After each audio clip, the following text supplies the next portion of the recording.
Health officials around the world are racing to contain the worst ever outbreak of Ebola. Airline passengers flying to destinations that could include the United Kingdom and Hong Kong are being quarantined if they show signs of the virus. The World Health Organization last updated its tally of cases and deaths 1 week ago. It is struggling to keep up with tracking cases because of a lack of resources.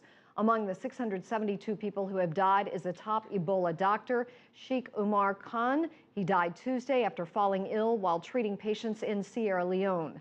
Here he was speaking about the importance of Ebola education less than 1 week ago. We tried explaining it as best as possible to our people, reaching them out through our outreach team, through their communities, through the paramount chiefs, religious elders, for them to understand that this disease is natural. It's nothing of a mystery, but simply it's a disease that somebody can acquire. And if only they could listen appropriately to our advices, we could break the chain of transmission.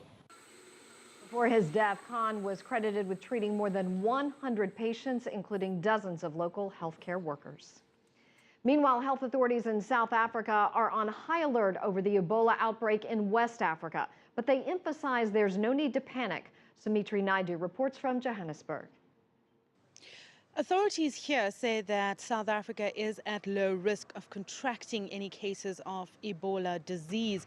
I spoke to the National Institute for Communicable Diseases, and they say that there is a routine testing being done at all borders entering South Africa. However, there would be more stringent testing for those travelers coming through from countries like Sierra Leone, Liberia, Guinea, and of course now Nigeria. We first heard about this Ebola outbreak back in December 2013. The first cases of casualties came through only in March this year. In terms of South Africa's history, we've only had one such case. That was back in 1996 when a local nurse contracted the Ebola virus from a doctor that was traveling through from Gabon. But for now, the Institute says that there's no need for any concern, and they are well equipped and prepared to deal with any such cases if and when they arise. Anybody traveling from this country to South Africa displaying a rise in temperature body would be interviewed by the health officials. And the interview is very, very detailed because what we want to know is if the person eventually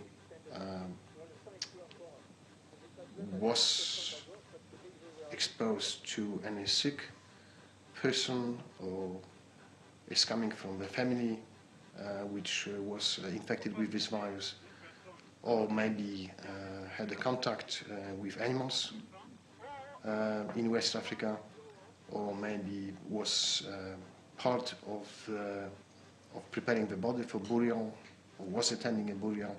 So obviously the interview aims to pinpoint any possibilities of contact of this person to the suspect, probable or confirmed case in those countries.